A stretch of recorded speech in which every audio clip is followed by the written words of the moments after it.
দর্শক, আমাদের প্রধান উপদেষ্টা ইতালি সফর করছেন। বিশ্ব খাদ্য সংস্থার অধিবেশনে তিনি গতকালকে ভাষণ দিয়েছেন।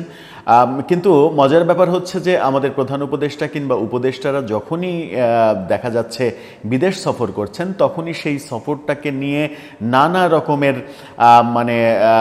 রসরঙ্গ ঘটনা আমরা দেখতে পাচ্ছি। নানা ধরনের সমালোচনায় মুখরিত হচ্ছে সেই সফর। এবার ইতালি সফরটাও তার থেকে ভিন্ন কিছু হয়নি। কেন এগুলো তৈরি হচ্ছে, কেন সমালোচনার জন্ম দিচ্ছে বিভিন্ন কর্মকাণ্ড? এগুলো কি যারা সমালোচনা করছে তারা অহেতুক সমালোচনা করছে, নাকি সফরে সরকার কিংবা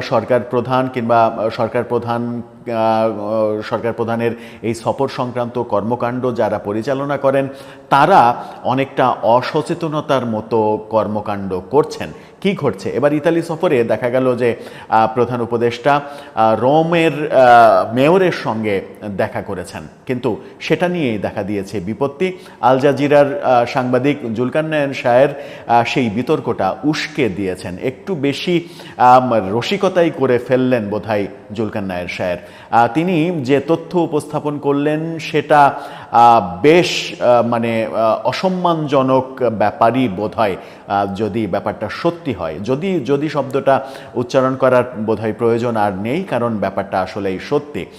রোমের মেয়রের সঙ্গে দেখা করেছেন, কিন্তু রোমের মেয়র হোটেলে প্রধান উপদেষ্টার সঙ্গে দেখা করতে আসেননি। প্রধান উপদেষ্টাই একজন সরকার প্রধান হিসেবে একটা দেশের শহরের মেয়রের সঙ্গে তার অফিসে, তার কার্যালয়ে দেখা করতে গেছেন।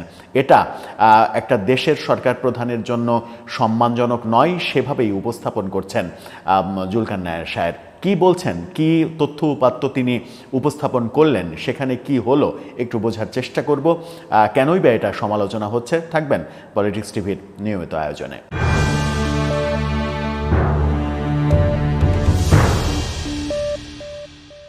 দর্শক, বলছিলাম প্রধান উপদেষ্টা ইতালি সফরে রোমের মেয়রের সঙ্গে দেখা করেছেন, কিন্তু সেটা মেয়রের কার্যালয়ে গিয়ে দেখা করেছেন। একটা শহরের মেয়র, ঢাকা সিটি কর্পোরেশনের মেয়র, ধরা যাক যে কোনো একটা দেশের, ভারতের প্রধানমন্ত্রী কিংবা চীনের প্রেসিডেন্ট আসলেন, এসে তিনি ঢাকা সিটি কর্পোরেশনের অফিসে গেলেন ঢাকার মেয়রের সঙ্গে দেখা করতে। ব্যাপারটা তার জন্য কি শোভন হবে? ব্যাপারটা তার জন্য কি সম্মানজনক হবে? নাকি তারা যে হোটেল কক্ষে অবস্থান করবেন, যদি মেয়রের সঙ্গে সাক্ষাতের ব্যাপার থাকে, তাহলে মেয়রই সেই হোটেলে তার সঙ্গে যাবেন সাক্ষাৎ করতে? এখানেও বাংলাদেশের প্রধান উপদেষ্টার ব্যাপারেও ব্যাপারটা উল্টা হলো। সেই কারণেই সমালোচনা হচ্ছে, এবং জুলকারনাইন শাহের সেই সমালোচনাটাকে কেন যেন উস্কে দিলেন। এটা উস্কে দেওয়া কিংবা এত বেশি সমালোচনা করার দরকার ছিল কি না, সেই ব্যাপারেও হয়তো অনেকে প্রশ্ন করতেই পারেন।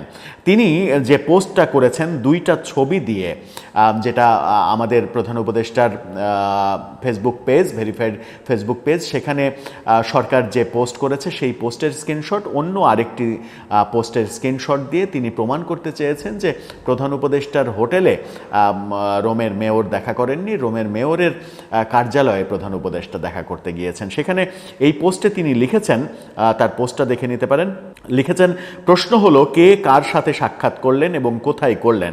বাংলাদেশের সরকার প্রধান ইতালির রোম শহরে মেয়র সাহেবের অফিসে তার সাথে সাক্ষাৎ করতে গেলেন, নাকি ইতালির রোম নগরীর মেয়র বাংলাদেশের সরকার প্রধানের সাথে সাক্ষাৎ করতে তার হোটেলে গেল?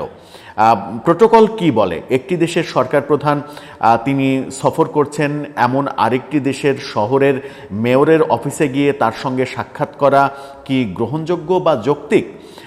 ছবিতে ইতালির রোম শহরের মেয়র রবার্তো গোয়ালতিয়েরির কার্যালয়ে বাংলাদেশের অন্তর্বর্তী সরকারের প্রধান উপদেষ্টা ডক্টর ইউনুস, এবং আরেকটি ছবিতে রোম শহরের মেয়র রবার্তো গোয়ালতিয়েরির অফিসে ডাবলিন শহরের মেয়র এমা ব্লাইন।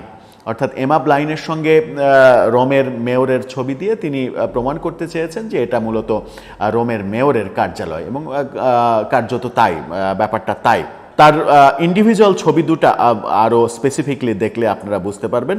সেই ইন্ডিভিজুয়াল ছবি দুইটাও স্পেসিফিকলি আপনারা দেখে নিতে পারেন। সাথে আরেকটি ছবি আপনারা দেখতে পারেন। আরেকটি ছবি আপনাদেরকে দেখায়, যেখানে দেখা যাচ্ছে মেয়রের সঙ্গে প্রধান উপদেষ্টা বসে আছেন, কিন্তু এটা নিয়েও সামাজিক যোগাযোগ মাধ্যমে ব্যাপক সমালোচনা হচ্ছে। রোমের মেয়র সিঙ্গেল সোফাতে বসে আছেন, কিন্তু আমাদের প্রধান উপদেষ্টা ডাবল সোফাতে, মানে ট্রিপল সোফাতে, যেখানে 3 জন বসা যায় সেই সোফাতে বসে আছেন, তার সঙ্গে তার সফর সঙ্গী রয়েছেন। এটা নিয়েও বিতর্ক হচ্ছে যে রোমের মেয়র সিঙ্গেল চেয়ারে বসে আমাদের প্রধান উপদেষ্টাকে ট্রিপল সোফাতে বসিয়ে তাকে অসম্মানিত করেছেন।